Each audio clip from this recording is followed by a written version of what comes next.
अस्सलाम वालेकुम स्टूडेंट्स, मैं आज इस लेक्चर में कंटिन्यू कर रही हूँ अपनी लास्ट डिस्कशन को, that was recording of financial transactions into journals. आज यहाँ पे हम एक एग्जांपल डिस्कस करेंगे ताकि हमको रिकॉर्डिंग प्रोसेस थोड़ा और क्लियर हो जाए। एक एग्जांपल यहाँ मैंने आपके लिए रखी है। एक बिज़नेस है और उसने अपने जून के मंथ की कुछ ट्रांजैक्शंस को रिकॉर्ड करना है, उनकी जर्नल एंट्रीज बनानी है।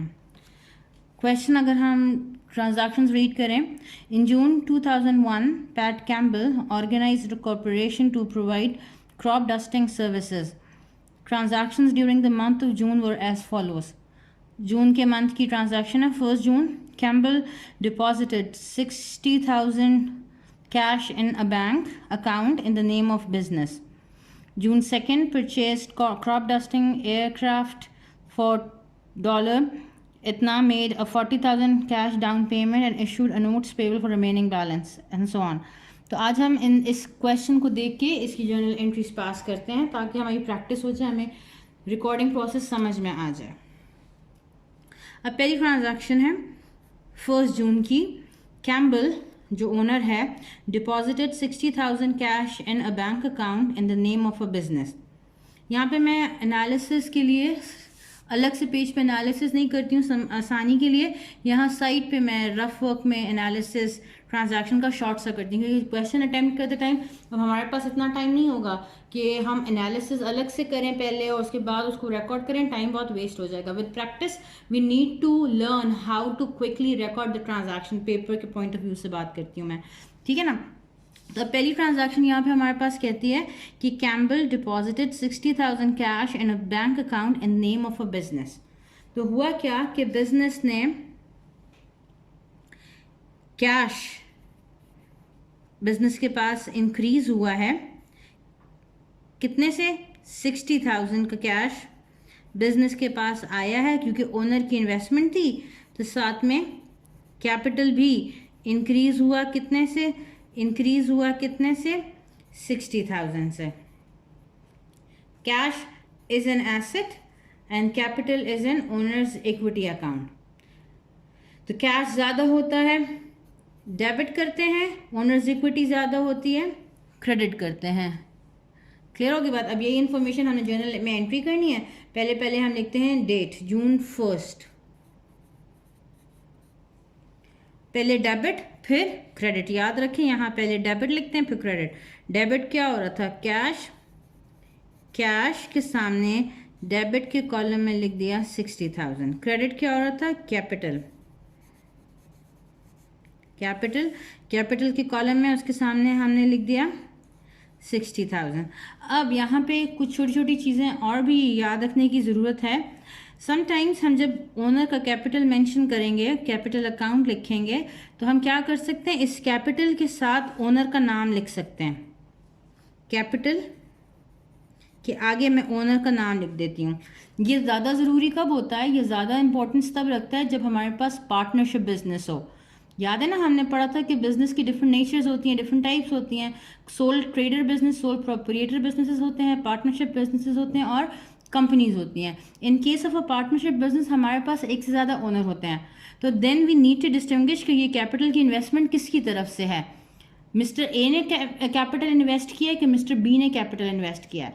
तो फिर कैपिटल के साथ उस ओनर का नाम लिख दिया जाता है। तो डोंट गेट कंफ्यूज, अगर कैपिटल के साथ ओनर का नाम लिखे इट इज़ फाइन।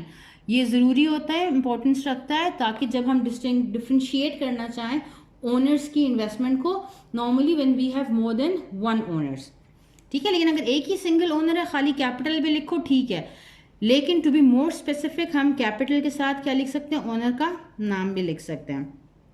ये हमने लिख दिया। अच्छा जी, इसके बाद हम लिखते हैं क्या, डिस्क्रिप्शन लिखते हैं। तो मैं डिस्क्रिप्शन में लिख देती हूँ ओनर्स इन्वेस्टमेंट ऑफ $60,000। एक ट्रांजैक्शन रिकॉर्ड कर दिया।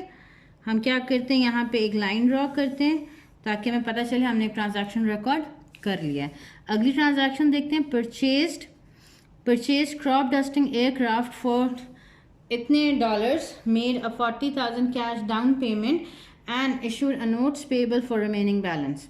अब क्या किया, यहाँ पे बिजनेस ने एक एयरक्राफ्ट परचेज किया जिसकी वर्थ थी इतने का कैश पे कर दिया है, बाकी बाद में पे करना है।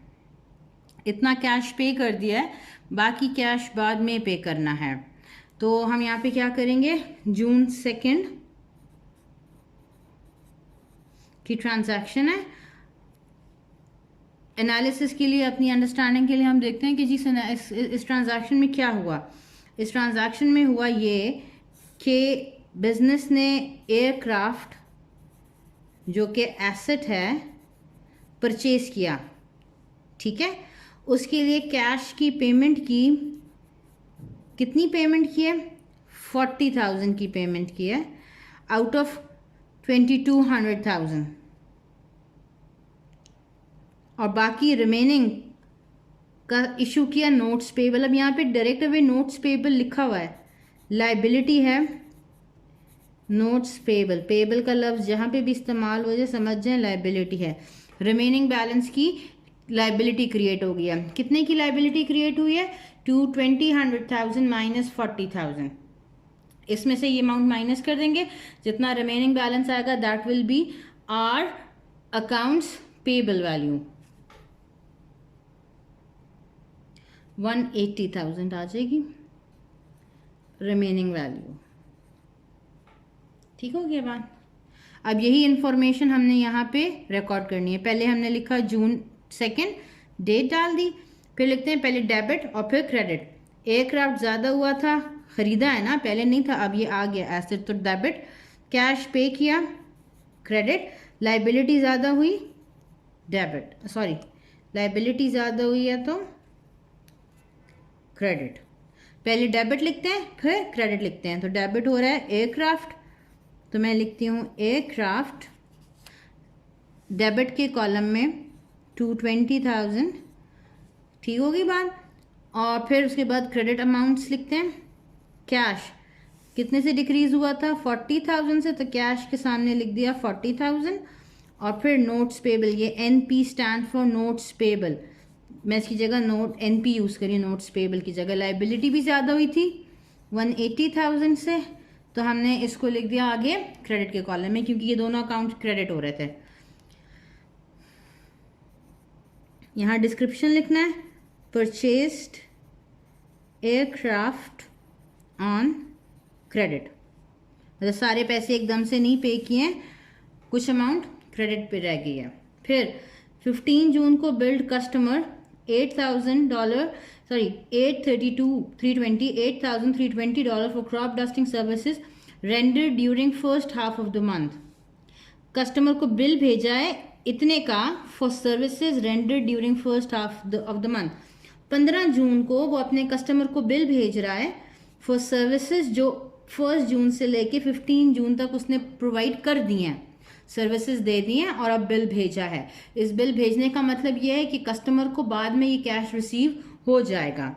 तो जून 15 लिखूंगी डेट में, ठीक हो गया बात। अब यहाँ पे हो क्या रहा था, बिजनेस ने सर्विस दे दी है तो रेवेन्यू,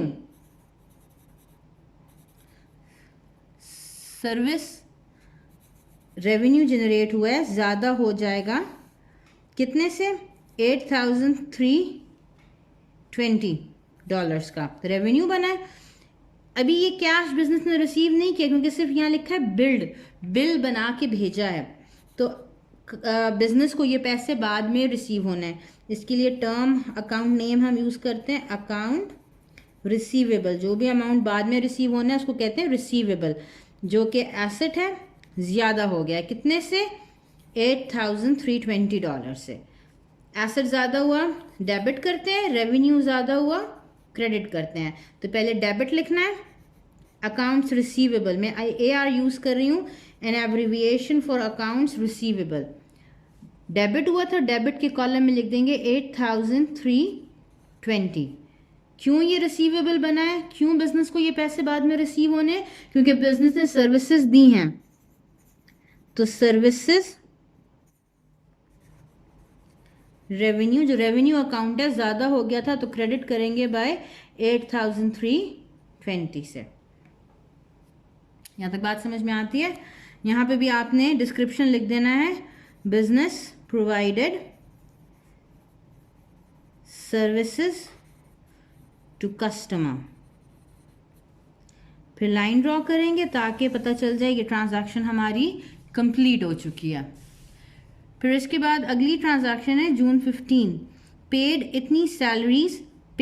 इतनी salaries to employees for services rendered during first half of month. Business ने क्या किया कि सर्विसेज एम्प्लॉय से सर्विसेज ले ली और फिर 15 जून से पहले 1 से 15 तक की सर्विसेज के पैसे दे रहा है, फर्स्ट हाफ ऑफ मंथ के पैसे दे रहा है, पे कर रहा है 5800 इतनी कैश पे कर रहा है। तो यहाँ पे मैं इसका एनालिसिस लिख लेती हूँ। कैश जो कि एसेट है कम हो गया। क्यों कम हुआ? क्योंकि पे किया, यहाँ लिखा ना पे, तो पे किए हैं पैसे 5880, तो कैश डिक्रीज हो गया। क्यों हुआ था? क्योंकि सैलरीज पे की थी, तो सैलरी क्या है? एक्सपेंस। सैलरीज एक्सपेंस ज़्यादा हो गया, कितने से? 5880 से। तो एंट्री हमारे पास हो जाएगी, डेट है क्या? जून 15।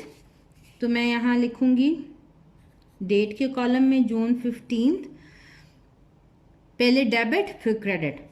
सैलरीज एक्सपेंस, एक्सपेंस ज़्यादा होता है तो डेबिट, कैश एसेट कम होता है तो क्रेडिट। तो पहले डेबिट लिखना है, सैलरीज एक्सपेंस के सामने डेबिट वाले कॉलम में उसकी अमाउंट, और जो क्रेडिट हुआ था कैश, क्योंकि कैश पे किया था तो क्रेडिट वाले कॉलम में कैश के सामने उसकी अमाउंट लिख देंगे और नीचे डिस्क्रिप्शन में लिखेंगे पेड सैलरीज, जो भी आगे लिखना चाहें, और फिर लाइन ड्रॉ कर देंगे ताकि ट्रांजैक्शन कंप्लीट हो जाए। यहाँ तक बात समझ में आती है? लास्ट ट्रांजैक्शन है हमारे पास यहाँ पे जून 30, Campbell withdrew $2000 cash from the business for personal use. Owner ने पैसे विड्रॉ किए हैं $2000 फॉर पर्सनल यूज़। तो ये क्या है? ड्राइंग्स। जब भी ओनर पैसे निकालता है बिजनेस से, इसको हम रिकॉर्ड करते हैं एज ड्राइंग्स। अच्छा जी, बिजनेस के ओनर ने पैसे निकाले हैं तो बिजनेस का कैश क्या होगा? डिक्रीज हो जाएगा। क्यों कैश डिक्रीज हुआ है? क्योंकि ओनर ने ड्राइंग्स की थी। याद है आप लोगों को, हमने बात की थी कि ओनर जब पैसे अपने पर्सनल यूज़ के लिए निकालता है, उसके लिए टर्म यूज़ होता है ड्राइंग्स का, जो कि ओनर्स इक्विटी अकाउंट है, शो करता है उसमें डिक्रीज को। कैश भी डिक्रीज हुआ, ओनर्स इक्विटी भी डिक्रीज हुई। कैश डिक्रीज होता है तो क्रेडिट करते हैं, ओनर्स इक्विटी डिक्रीज होती है तो डेबिट करते हैं। अब यही इंफॉर्मेशन हम यहाँ रिकॉर्ड करते हैं। जून 30, पहले डेबिट लिखना है। डेबिट क्या हुआ था? ड्राइंग्स अकाउंट, जो शो करता है ओनर ने पर्सनल यूज़ के पैसे निकाले हैं। डेबिट के कॉलम में इसकी अमाउंट लिख देते हैं $2000। और कम क्या हुआ था? क्रेडिट क्या हुआ था? कैश। कैश डिक्रीज, क्योंकि क्या बिजनेस का पैसा वापस निकाल लिया है ना ओनर ने, तो बिजनेस का कैश डिक्रीज हो गया होगा बाय $2000। यहाँ पे इसका डिस्क्रिप्शन लिखते हैं, owners drawings of $2000। Line draw कर दी। यहाँ पे हमने हमारी इस क्वेश्चन में जितनी ट्रांजैक्शंस थी वो हमने सारी जर्नल में रिकॉर्ड कर लिया। अब कुछ और फॉर्मेटिंग रिक्वायरमेंट्स हैं जो मैं यहाँ पे आपको पॉइंट आउट करूँगी, जो आपने अपने माइंड में रखनी है व्हेन अटेम्प्टिंग योर क्वेश्चंस। जब भी क्वेश्चन इसे अटेम्प्ट करेंगे ना, ये पॉइंट्स आपने ज़रूर याद रखना है। सबसे पहली बात, यहाँ पे अगर आप देखो स्टार्ट में क्वेश्चन के लिखा है जून 2001, ईयर मेंशन्ड है, 2001 ईयर मेंशन्ड है। तो सबसे पहली चीज़ होती है, अगर क्वेश्चन में आपको ईयर मेंशन किया गया हो, साल बताया गया हो किस साल में हमने ये ट्रांजैक्शन करनी है, तो यहाँ जहाँ जिस डेट वाले कॉलम में आप डेट्स लिखना स्टार्ट कर रहे होते हैं, वहाँ सबसे टॉप पे ये ईयर मेंशन कर दो। अगर क्वेश्चन में ईयर दिया हुआ है तो इट इज़ बेटर कि एक दफ़ा 2001 पहली कॉलम के स्टार्ट में मेंशन कर दो, तो ये अंडरस्टूड बात होगी कि इस कॉलम में जितनी भी अपडेट्स आ रही हैं वो 2001 की हैं। ये बात समझ में आती है? ईयर मेंशन हो तो पहली डेट, पहली जर्नल एंट्री जो पास कर रहे हैं उसमें आप ईयर मेंशन कर दो, साथ कॉमा डाल के ईयर 2001। अब इसका मतलब है कि इस कॉलम में नीचे जितनी वैल्यूज आ रही हैं वो सारी 2001 की हैं। बात समझ में आती है?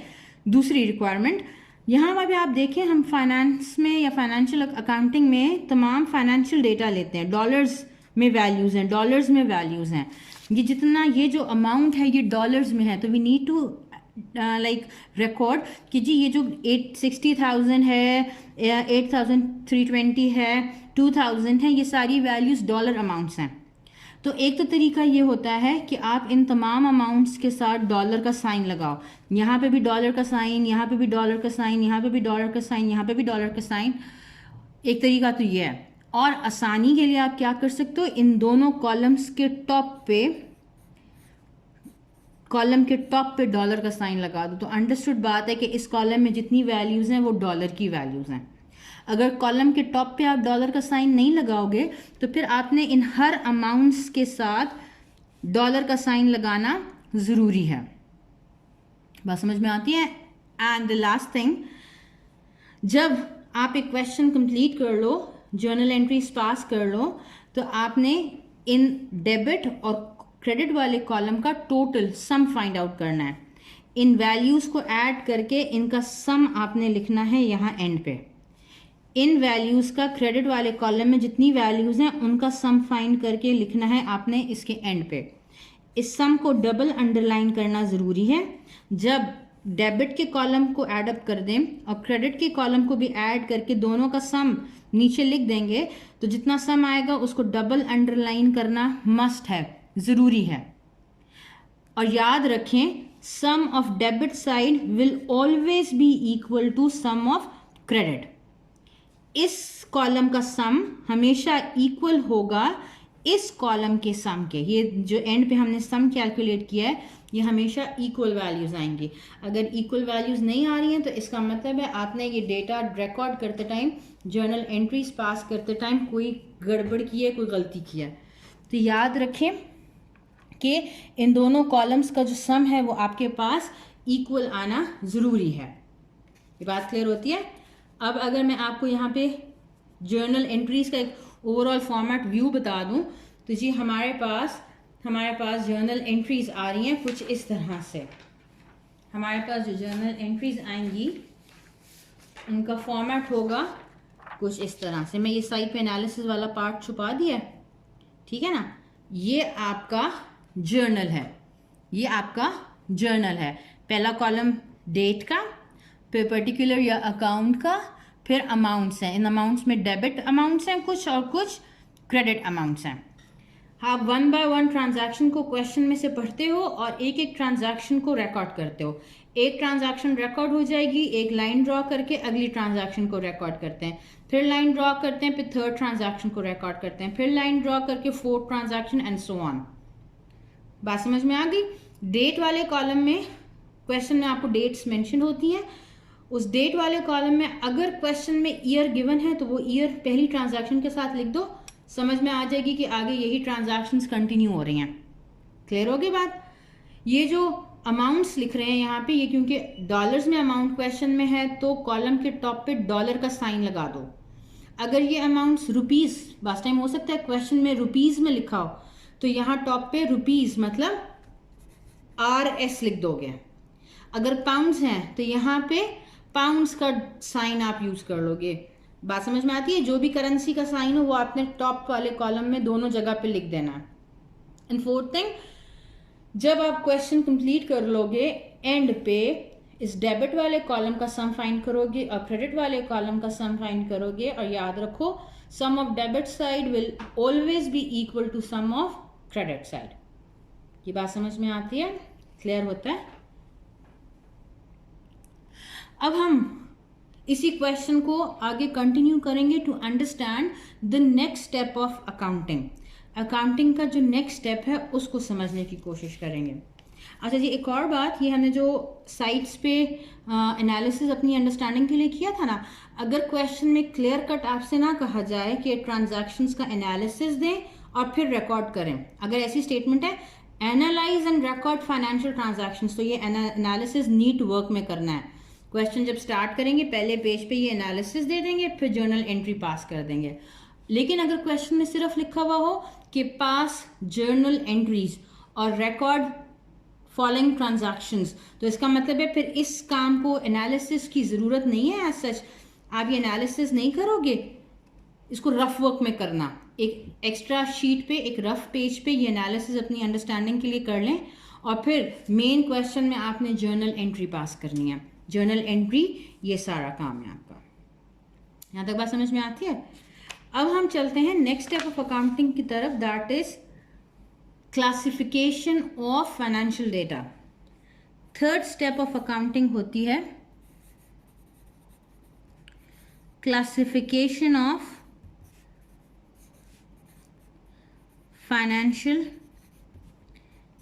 Information. Classification of financial information में हम बेसिकली सिमिलर डेटा को एक जगह पे ग्रुप कर रहे होते हैं ताकि हम किसी को बेहतर तरीके से अपने रिकॉर्ड्स के बारे में बता सकें। एग्जाम्पल से समझाती हूँ। अभी हमने एक क्वेश्चन अटेम्प्ट किया, ये हमारे पास इसका जर्नल था, हमने डेटा को रिकॉर्ड किया हुआ था, ठीक है ना। अब अगर मैं एज अ ओनर आपसे क्वेश्चन करूँ, पूछूं कि आप मुझे बताओ जून का मंथ एंड हुआ था, बिजनेस के पास कितना कैश मौजूद था, क्या इससे पता चलता है? अब आप कहोगे कि मैम यहाँ कहीं कहीं कैश तो मेंशन्ड है, ये कैश जो अकाउंट यहाँ इन्फॉर्मेशन लिखी है, ये कैश बिजनेस के पास आया था, ये वाला कैश था जो बिजनेस ने पे किया था, ये वाला कैश भी बिजनेस ने पे किया, ये वाला कैश भी बिजनेस के पास से चला गया। तो आपको कुछ वैल्यूज को प्लस माइनस करके ही पता चलेगा ना कि बिजनेस के पास इस मंथ के एंड पे कितना कैश रह गया था। तो अब अकाउंटेंट अगर ऐसे बैठ के हर रिकॉर्ड को देख के वैल्यूज को कैलकुलेट करे, जब भी जरूरत पड़े उसको बड़ा टाइम लग जाता है, ठीक है ना। तो इस प्रोसेस को आसान करने के लिए रिकॉर्डिंग के साथ साथ अकाउंटेंट्स क्या करते हैं, डेटा को क्लासिफाई भी करते हैं, डेटा को ग्रुप भी करते हैं, सिमिलर डेटा को एक जगह लिख रहे होते हैं ताकि जरूरत पड़ने पे वो डेटा अवेलेबल हो और जल्दी से कम्युनिकेट किया जा सके।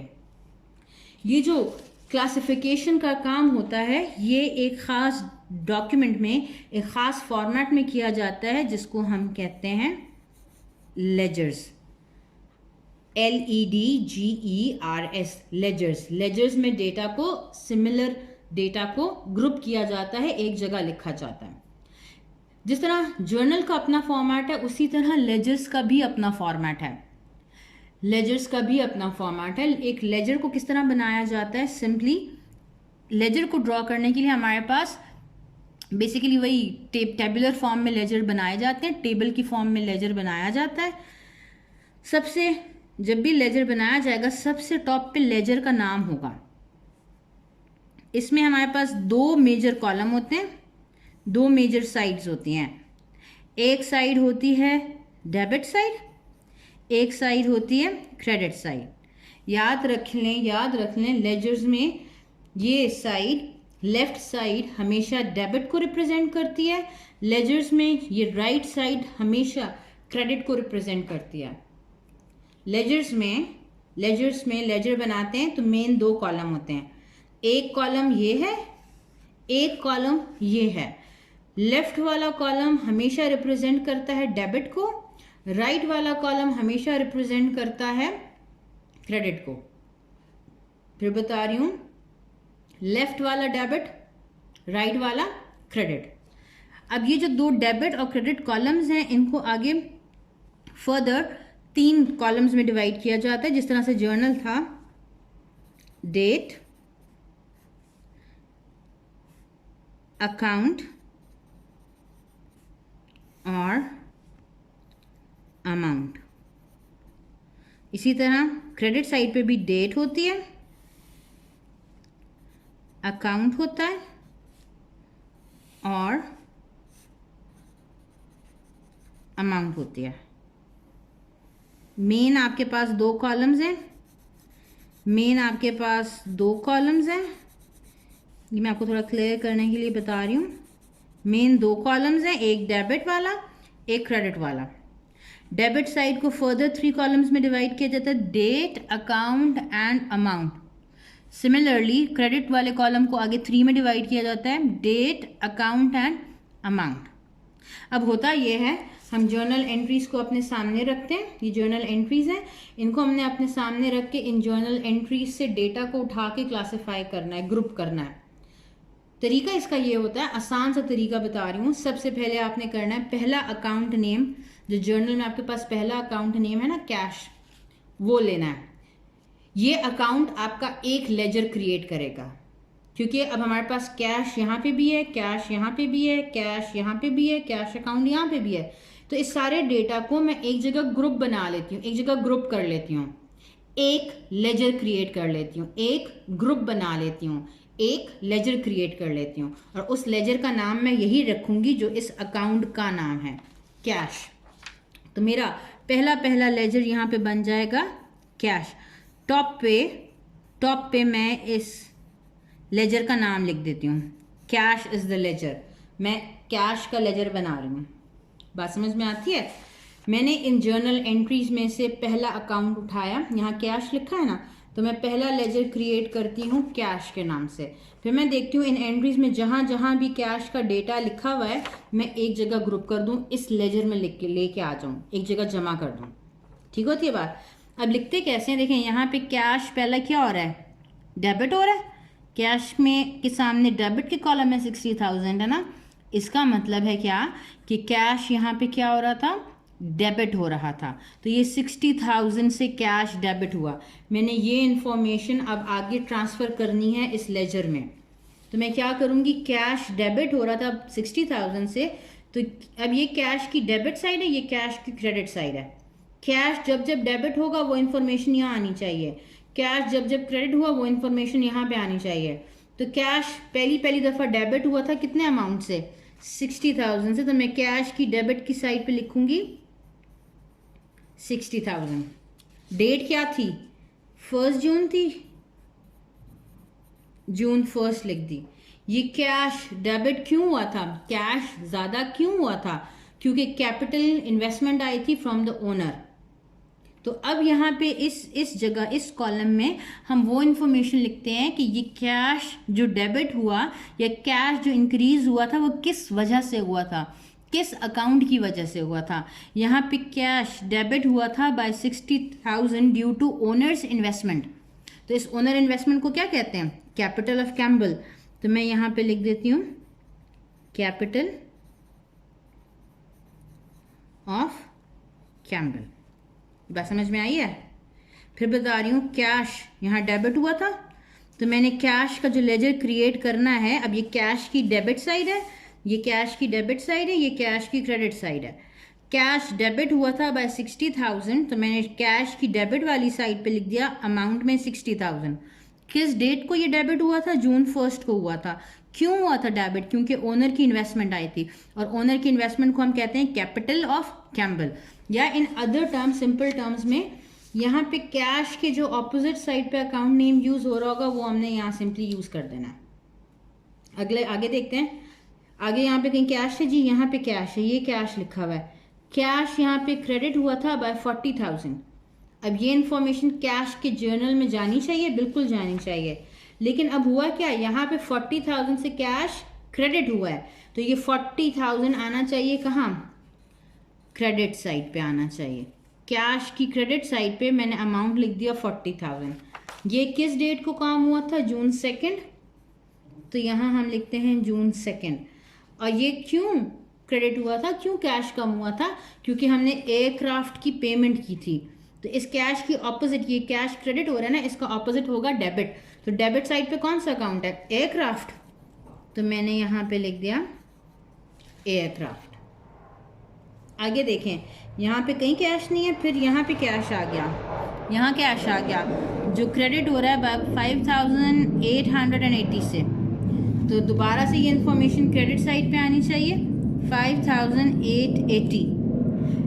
किस डेट को हुआ था, 15 जून को हुआ था, तो जून 15 यहाँ पे डेट मैंने लिख दिया है। अकाउंट नेम क्या आएगा, यहाँ कैश क्रेडिट होता तो डेबिट क्या हो रहा था, सैलरीज एक्सपेंस, तो जो कैश की ऑपोजिट साइड पे अकाउंट था मैंने वो लिखना है सैलरीज एक्सपेंस जो शो करता है ये कैश क्रेडिट हुआ था या सिंपल टर्म्स में कैश डिक्रीज हुआ था by $5,880 due to payment of salaries. फिर देखते हैं